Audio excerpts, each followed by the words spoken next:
like, I also have a little presentation I can show. Yes. But I did want to say thank you very much for inviting me to your meeting.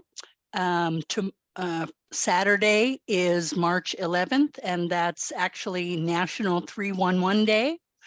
And so this week, as I know some of you are aware, we've been bombarding the social media airwaves with messages every day regarding the MyLA 311 service and helping to promote in all the council districts for people to have awareness about the mobile app, the website, and of course the call center, which can assist you. So would you like me to get started with the presentation and answer the questions, or do you want to have some kind of discussion first? No, it would be great. I've given Okay. you screen sharing, so it would be great if you make it. Thank you. Thank you. All right, I will do that. And here it is. Let's see. Can you see the presentation? Yes, we can. Thank you. Okay, very good. All right. This is a presentation that I make at all the community meetings that I'm invited to. And basically, it's to give you an overview about MyLA 311 services. Our 311 call center actually is on its 21st year, was established in 2002. As a call center using the 3-digit number 311, which was set aside by the federal government, just like 911 is for emergency services. 311 was set aside for non-emergency governmental services. So it's used by many cities and counties throughout the US and Canada. In Los Angeles in 2013, we introduced our first mobile app. And when we did that, in those days, we didn't actually have a system that the requests went into. When you use the mobile app, they actually came to the call center as emails, and then we would still enter them into 5 or 6 different systems. One would go to sanitation, another system for street services, a different system for street lighting, and all the departments had their own intake systems.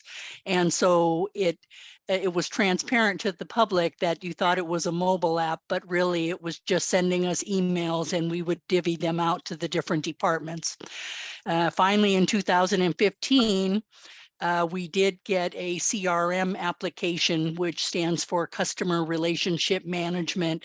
And in our role, we call it a constituent relationship management system. But it has a couple of main functions, and that is has a knowledge base where we have information about over 1,500 different city services and programs, and information that you can search via the mobile app and website, or that our 311 call center uses to be able to assist you with information and at least to point you in the right direction. Even if it's not a city service, we frequently get calls from people who are really looking for county, state, federal services, but they call us and say, where do I get a birth certificate? And so we refer them to the county registrar and things like that. So the MyLA 311 mobile app, we're very proud of that, because now self-service, thankfully, is about 40% of all service request intake is being done by self-service, which is great, because if you use the call center, you know that at times there can be a wait time. And so because of the wait, we have features in the call center, like a callback feature, where you can, it will ask you if you want to leave your number, and you won't lose your place in line. So you can go about your day, and as soon as the next agent becomes available, it will dial you back, and we'll try to assist you that way. Our mobile application is available in 5 languages. English, Spanish, Korean, Armenian, and actually 2 forms of Chinese, simplified and traditional, which I think used to be called Cantonese and Mandarin. The system also is for service request intake, as I'm sure you're all aware, because you want to report things in the neighborhood that are problems that the city is responsible for. trash in the public right of way, illegal dumping, reports of graffiti. Now that we're here and recently had a rainstorm and cold weather, that's a perfect recipe for potholes. So we're getting, this is the time of year we get a lot of pothole reports.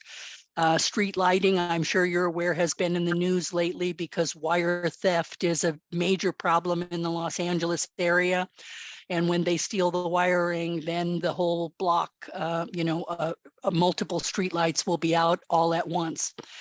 We've added on different departments over the years, and now we do some animal services service requests, park maintenance service requests.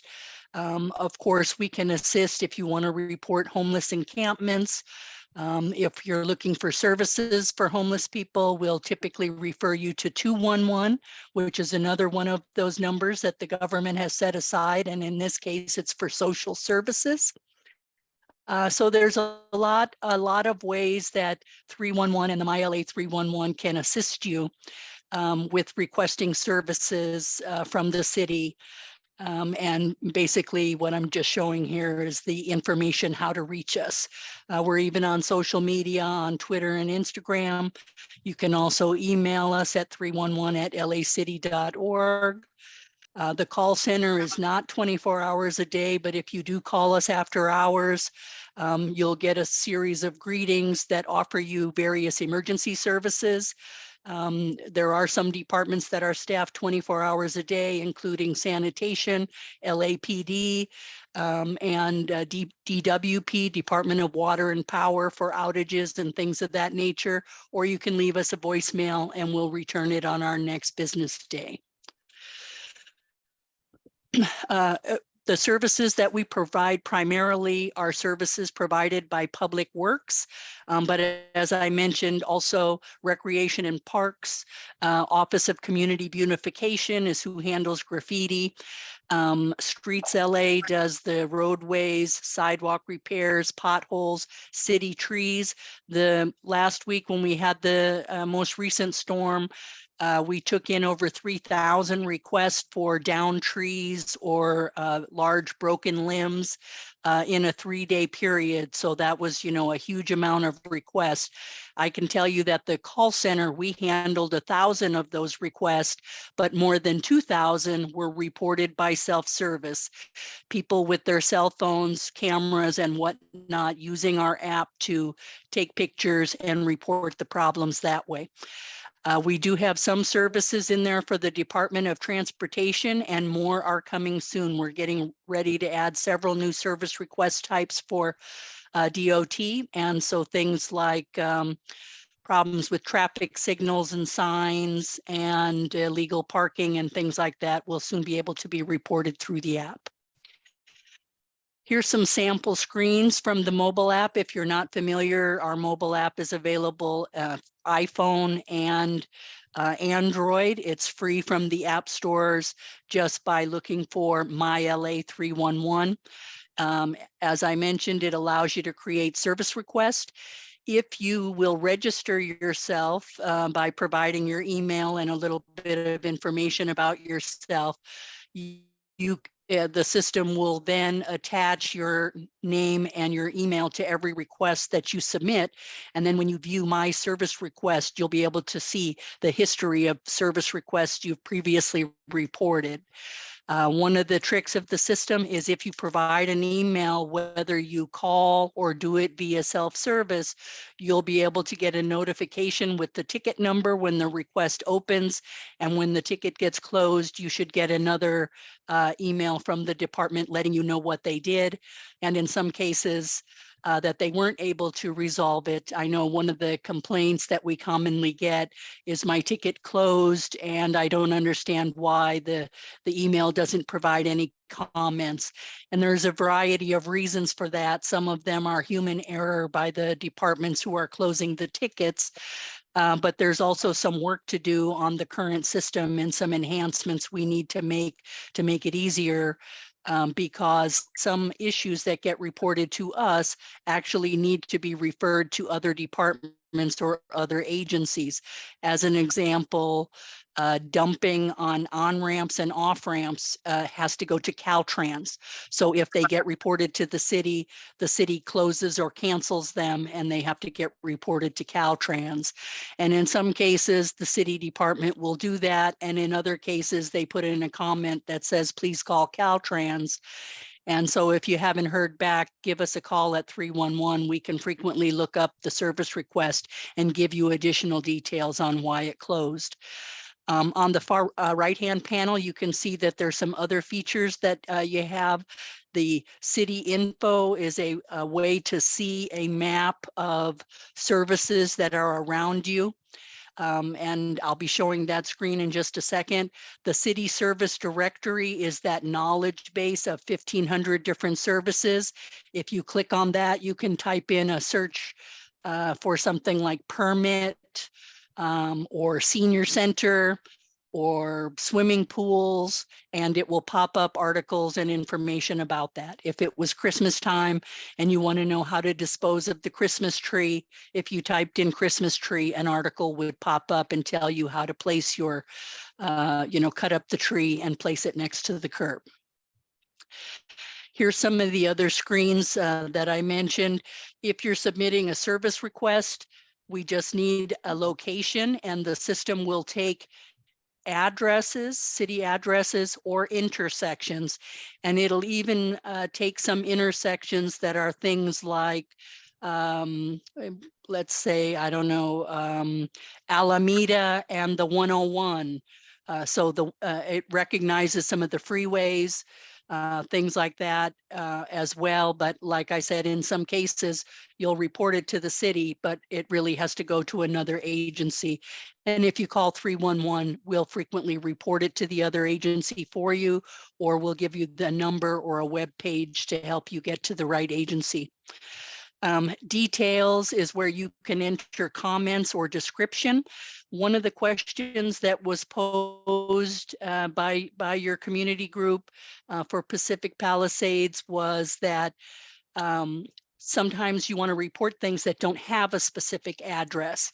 And as an example, when you have a street that goes, let's say, a mile, and there are no buildings along that street, then it makes it more difficult for you to report.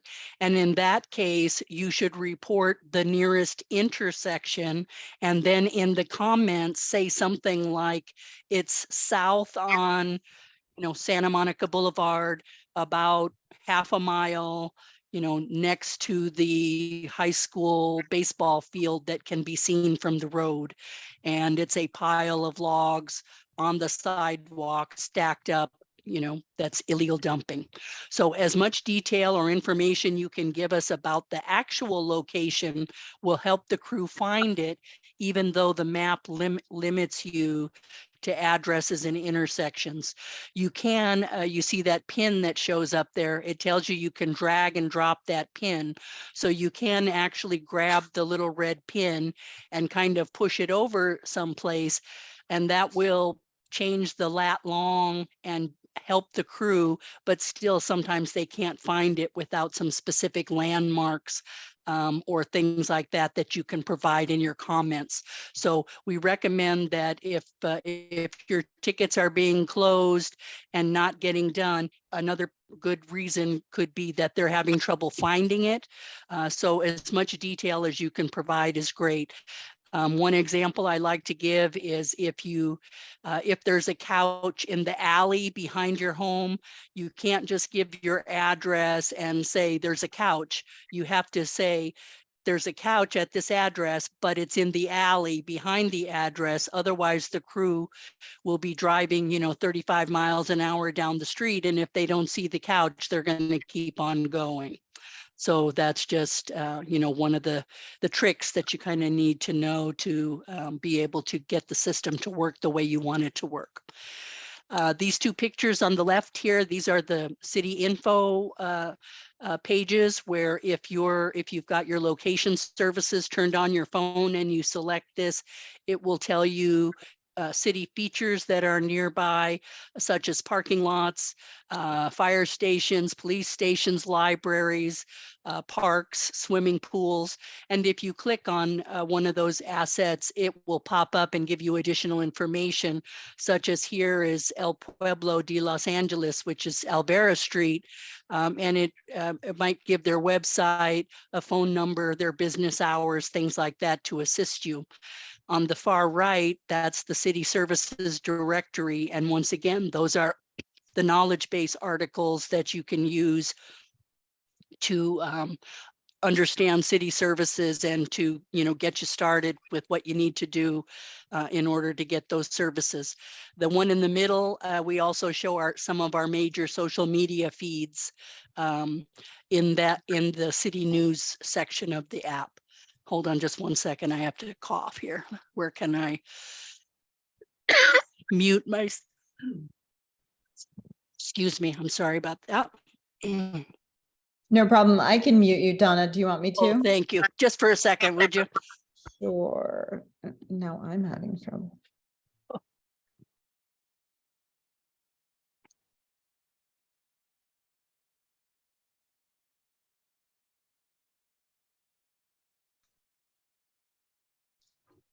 Okay, thank you very much. I appreciate that. You're welcome. The screen that I'm showing now, this is our public website.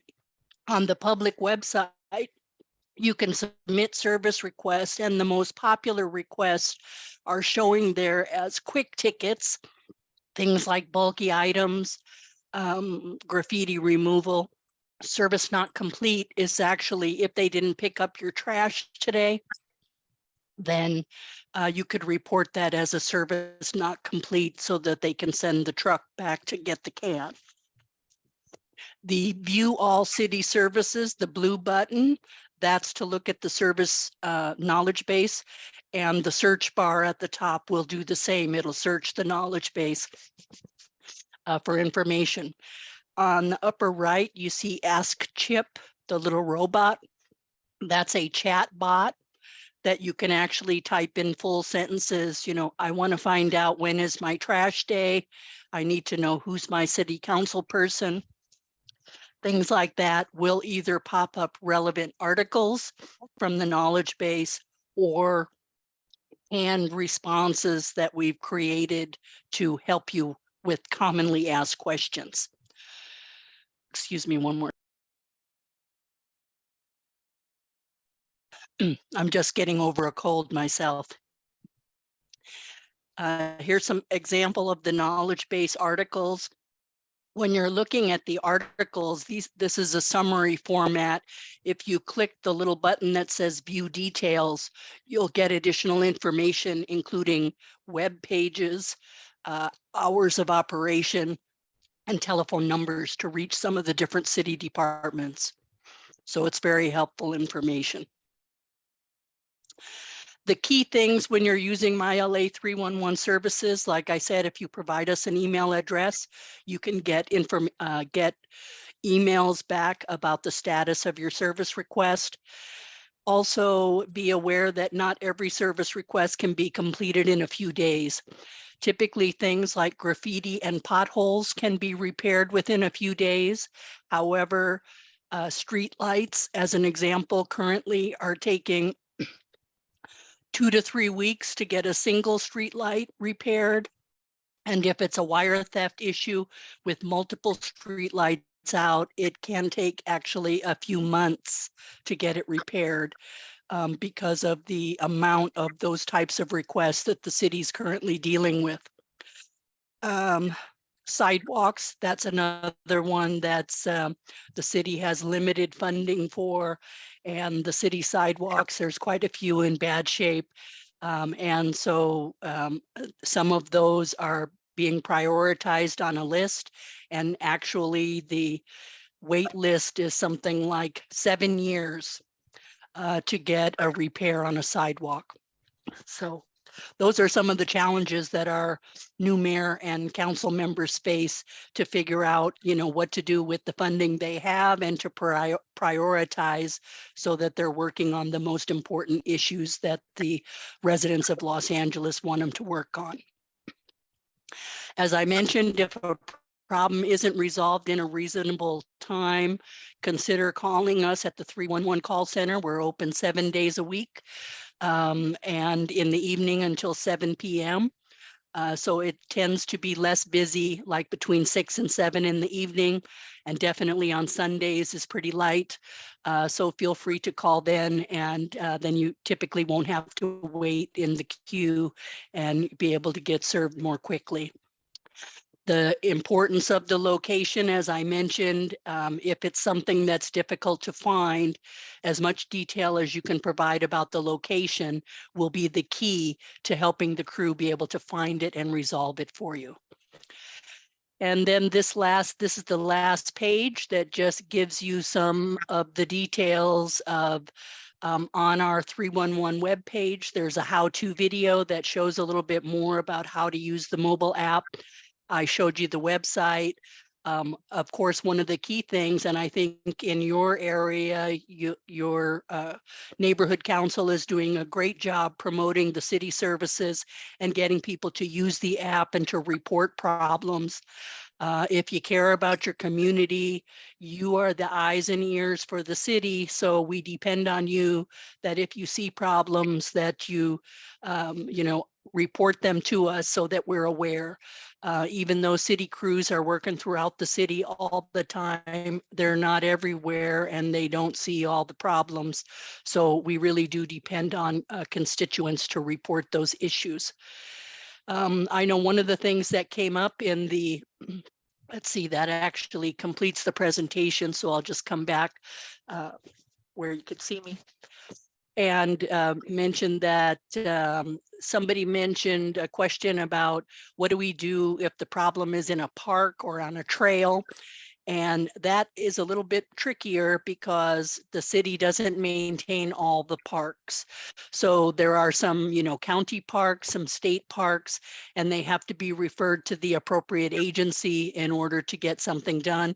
If it is a city park, then like I said, it would be important for you to try to provide as much detail as you can. There are some service requests specifically for city parks, for graffiti, for dumping, for reporting, homeless people camping in the park or things like that.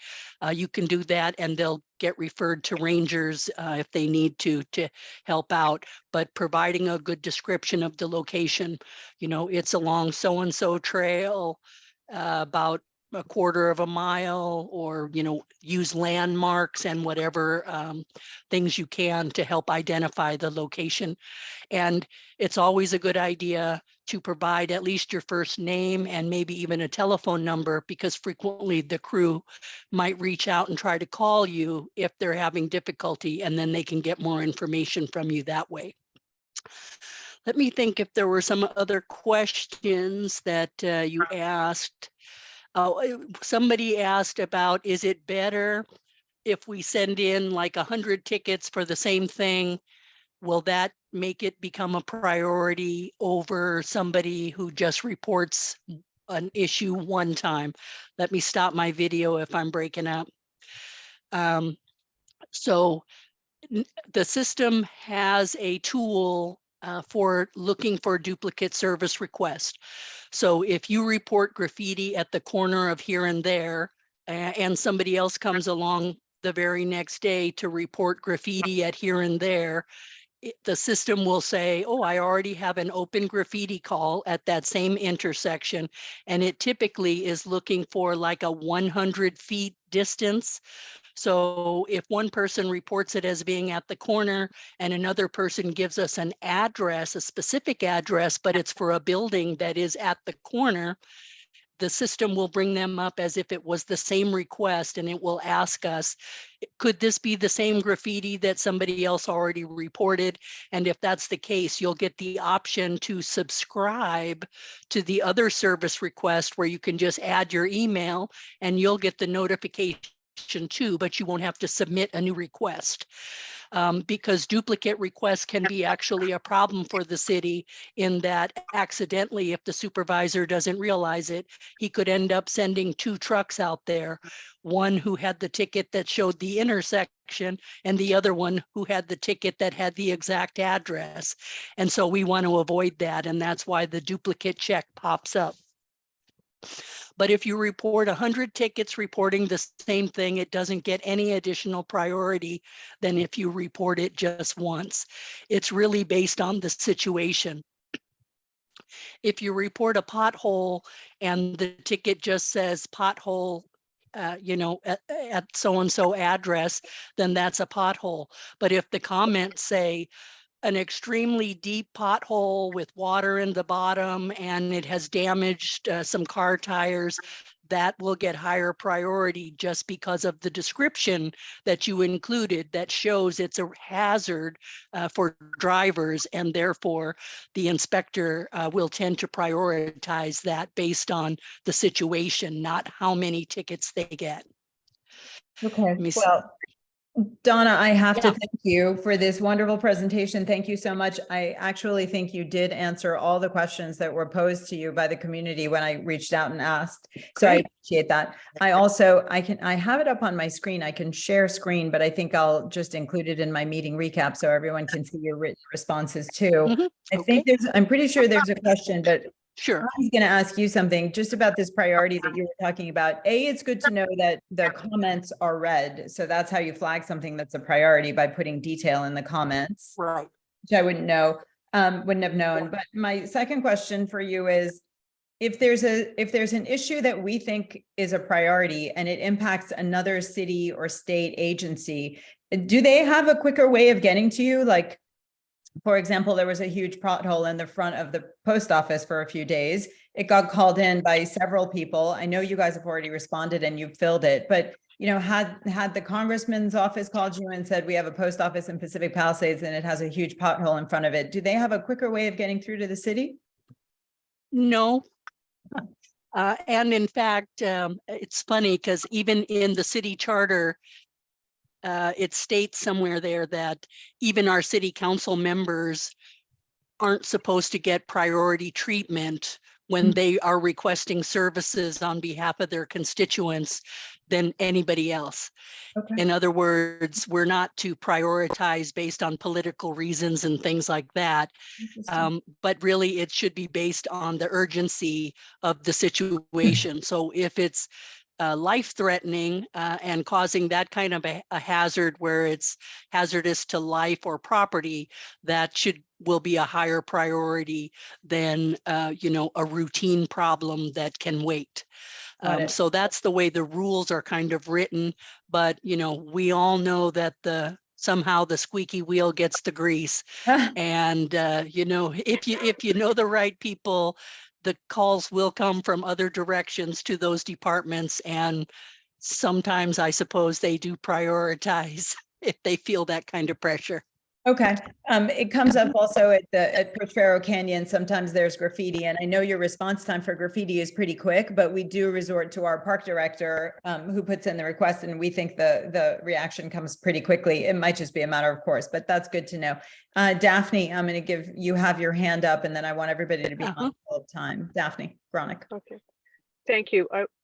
Thank you very much for your presentation. It was